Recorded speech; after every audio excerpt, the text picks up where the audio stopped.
My parents gave their home as a wedding gift to my sister, even though I had been paying their mortgage for 5 years. 2 months later, they wanted to move to my vacation house, so I refused them. But then the cops called me. My husband Mark and I pulled up to the venue where my sister Lily's wedding was about to take place. The envelope with $10,000 was tucked safely in Mark's jacket pocket, our wedding gift to Lily. On top of that, we'd already covered about a third of the wedding expenses. It was a lot of money, but Mark's investment banking job and my position as a marketing director meant we could afford it. Plus, Lily was my only sister. As we walked in, I spotted my parents immediately. Mom was fussing with Dad's tie while he pretended to be annoyed, but I could see the smile playing at his lips. They looked radiant. That was the only word for it. Mom's face was practically glowing with happiness. And Dad looked 10 years younger. Something twisted in my gut. I couldn't remember them looking this happy at my wedding 5 years ago. They've been pleasant enough, sure, but not like this, not bursting with pride and joy. I quickly pushed the thought away. This wasn't the time to drag up old feelings.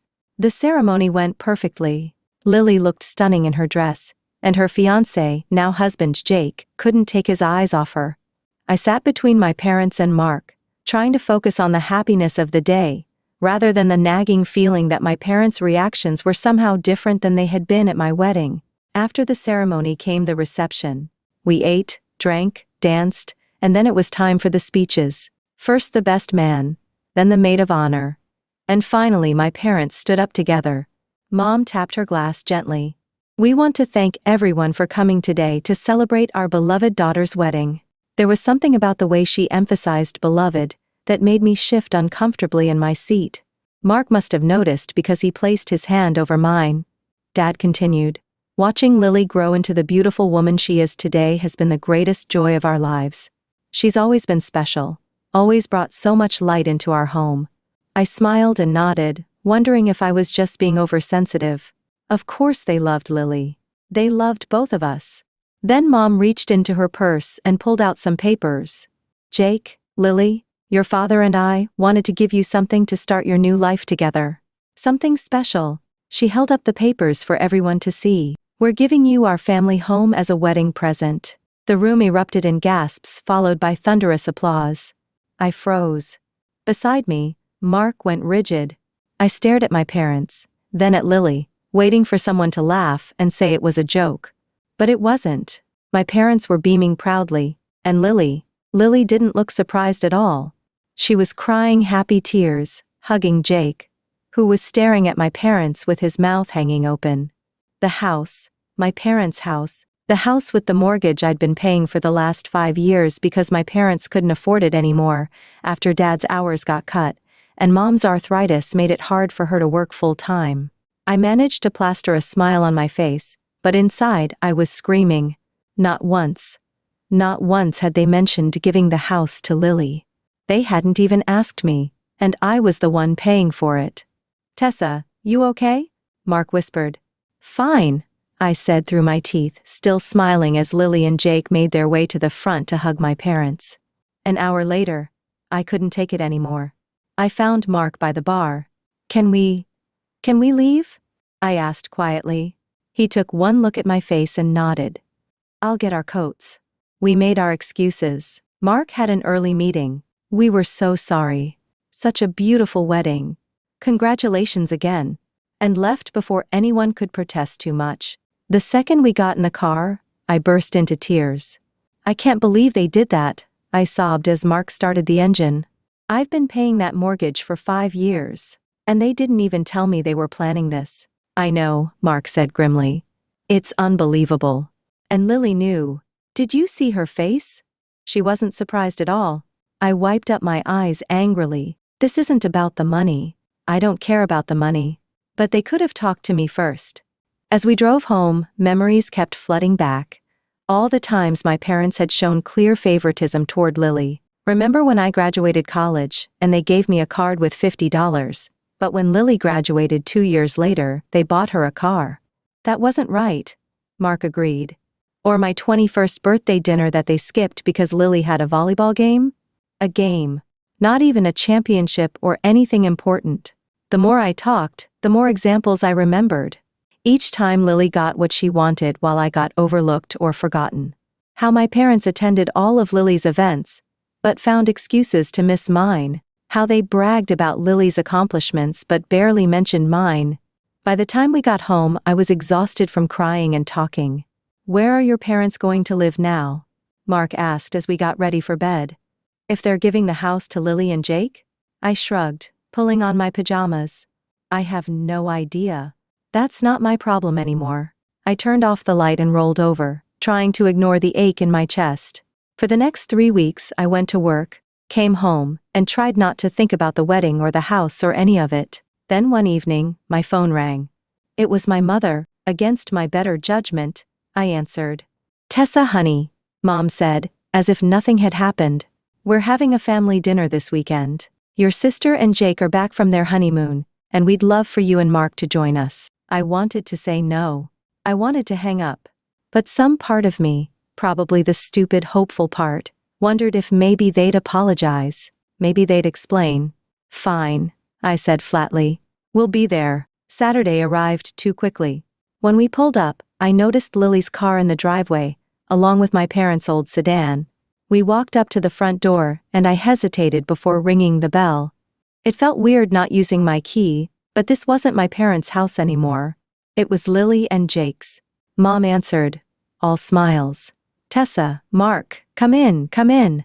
She hugged me like nothing had happened. Like she hadn't given away the house I'd been paying for without even talking to me about it. I hugged her back stiffly. Dad was in the living room with Jake watching a game.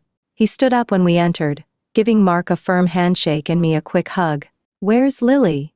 I asked, noticing her absence. "Oh, she's changing the curtains in the dining room," Mom said casually. "She's been redecorating all week." My blood boiled at that. 3 weeks, it had been 3 weeks since the wedding, and Lily was already changing things around like she'd owned the place for years. We walked through to the dining room, and there she was, my sister, standing on a stepladder, hanging new cream-colored curtains in place of Mom's old blue ones. "Dinner's ready," Mom announced. "Everyone sit down." We took our seats, me between Mark and Dad, with Mom and Lily across from us and Jake at the end of the table. The food looked good, Mom's special pot roast with all the trimmings, but I had no appetite. The first 10 minutes were filled with Lily and Jake describing their honeymoon in Hawaii in excruciating detail. I picked up my food and nodded occasionally, while Mark asked appropriate questions to keep the conversation going. Finally, when Lily paused to take a breath, Mom cleared her throat.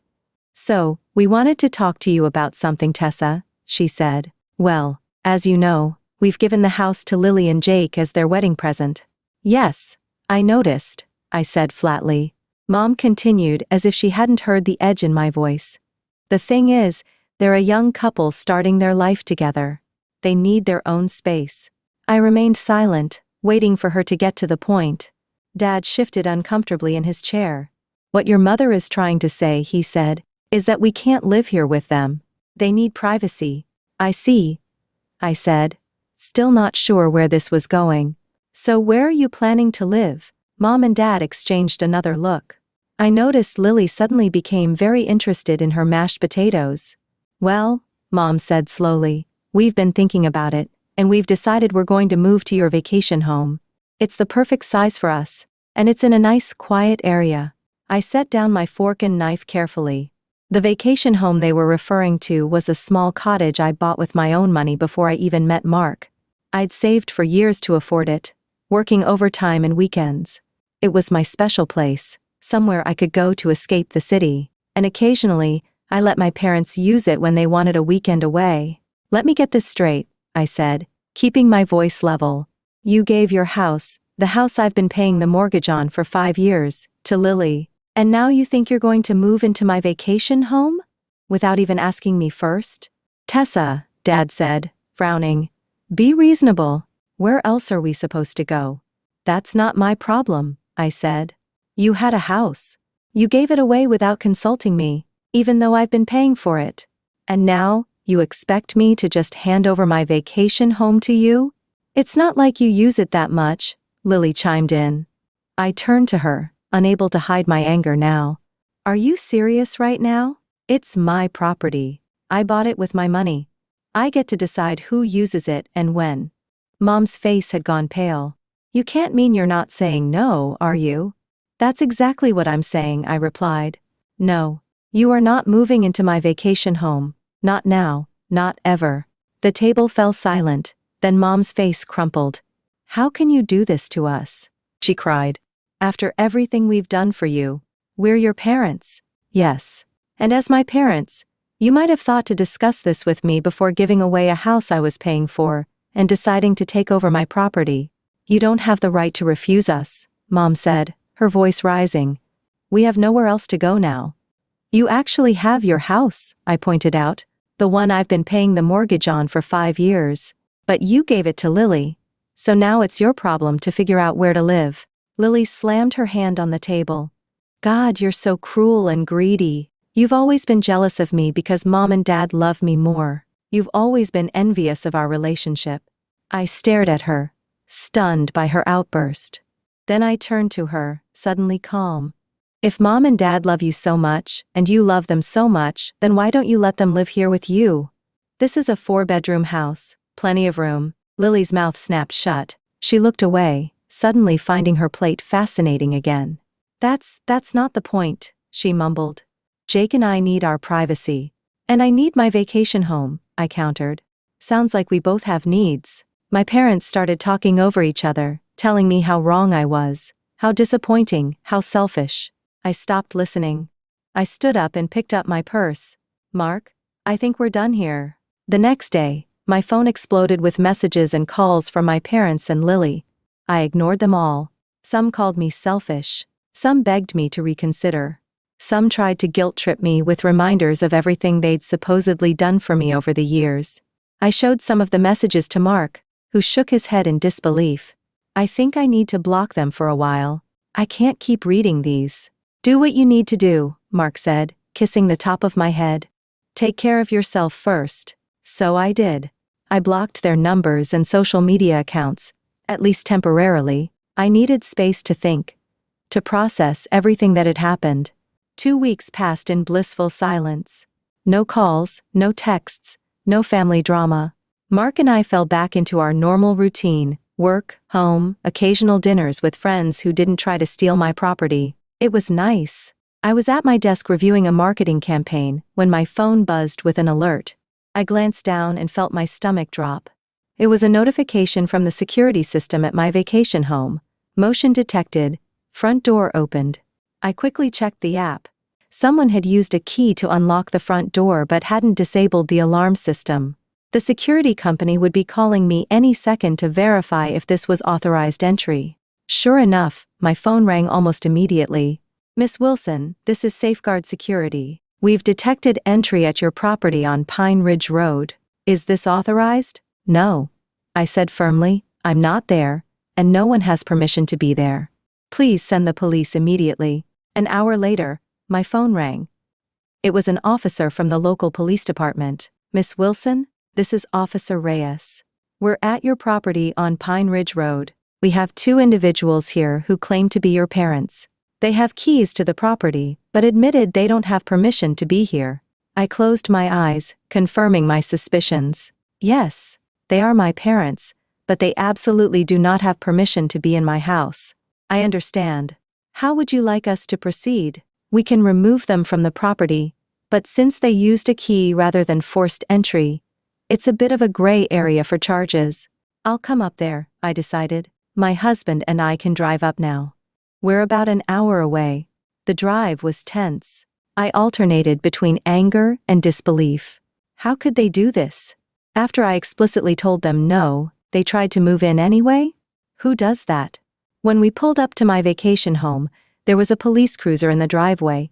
2 officers were standing outside, and sitting on the front porch steps were my parents, looking miserable. Several suitcases and boxes were piled beside them. My father stood up when he saw us. Tessa, thank God you're here. Tell these officers there's been a misunderstanding. I got out of the car and approached the officers, ignoring my parents for the moment. Thank you for responding so quickly. These are indeed my parents, but they do not have permission to be here. One of the officers nodded. Ma'am, do you want to press charges for trespassing? My mother gasped. Tessa, you wouldn't. I turned to look at her. You broke into my house after I specifically told you no. What did you think would happen? We didn't break in, my father protested. We used the key you gave us. This is all your fault. My mother suddenly shouted, standing up. If you had just let us stay here like we planned, none of this would have happened. We wouldn't be standing here being treated like criminals. I stared at her, shocked by the outburst. My fault? You gave away a house I was paying the mortgage on without consulting me, then tried to take over my property without permission, and somehow this is my fault. You're so arrogant, Mom continued, ignoring my point, so irresponsible. We raised you better than this. We gave you everything. Mom, stop, I said, my voice low. You're embarrassing yourself. You and Dad just tried to break into my house to move in after I explicitly told you no. And now you're standing here, in front of police officers, yelling at me about how I'm being irresponsible? That seemed to get through to her. She abruptly closed her mouth, but her eyes were still full of indignation. I turned back to the officers. I'd like a word in private, please. We stepped away from my parents and Mark. Look, I don't want to press charges against them, I said quietly. They're still my parents, even if they're being absolutely ridiculous right now. But I can't have them staying here either. The officer nodded. We understand family situations can be complicated.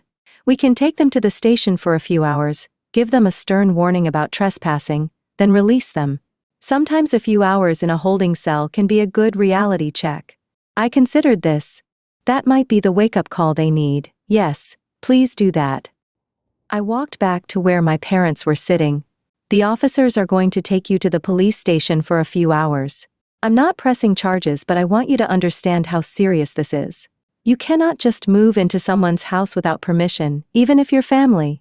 The car with the police and my parents left. While we waited for the locksmith, I arranged for my parents' belongings to be taken to a nearby storage facility. I paid for 1 month and texted the details to my sister, since my parents' numbers were still blocked. The locksmith arrived and changed all the locks. By the time we left, the house was secure again. On the drive home, I felt drained, but also strangely liberated. For the first time in my adult life, I had stood up to my parents' manipulation and refused to be taken advantage of. What do you think they'll do now? Mark asked as we neared our apartment. Probably go crying to Lily, I guessed. She can deal with them. She got the house. She can take the responsibility that comes with it. I wasn't naive enough to think this was over, though. Knowing my mother, she would find a way to make me look like the villain in all this. She always did. I was right. A week later, I opened Facebook to find a long, dramatic post from my mother. It had already gathered dozens of sympathetic comments from relatives and family friends. Today I learned what it means to be abandoned by your own child, it began. My husband and I, in our golden years, have been cast out like unwanted pets. Our eldest daughter Tessa had the police remove us from her vacation home like common criminals, leaving us with nowhere to go. The post went on, conveniently leaving out the fact that they had given their house to Lily, that I had been paying their mortgage for years, and that they had tried to move into my vacation home against my explicit refusal. As I scrolled through the comments, people calling me heartless, cruel, ungrateful, something inside me snapped.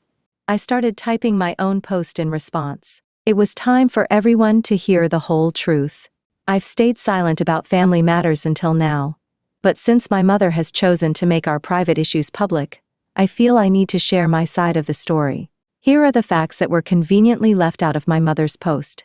For the past 5 years, I have been paying the mortgage on my parents' house because they couldn't afford it due to health issues and reduced work hours. I did this willingly because they're my family and they needed help.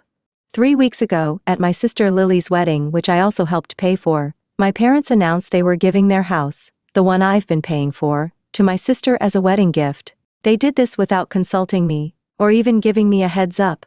When I finally spoke to them after the wedding, they informed me that they had planned to move into my vacation home again, without asking me first. They had apparently worked this all out with my sister before her wedding. She would get their house. They would take my vacation property. When I refused to let them move into my vacation home, they attempted to move in anyway. They used a spare key I had given them for emergencies and triggered the security system. That's why the police were involved. I didn't have them arrested, despite what my mother's post suggests. I did have the police remove them from my property because they were trespassing. I then paid for a storage unit for their belongings. If my parents need a place to stay, perhaps they should ask my sister, who now owns a 4-bedroom house thanks to them, and me, since I paid for it. I added a final paragraph. I've always done my best to help my family, but I won't be taken advantage of or painted as a villain for refusing to give up my property after already paying for theirs. Family goes both ways. It's about mutual respect. Not just taking whatever you want, because we're family. I hit post before I could second-guess myself. Mark read it over my shoulder and gave me a thumbs up. The response was immediate.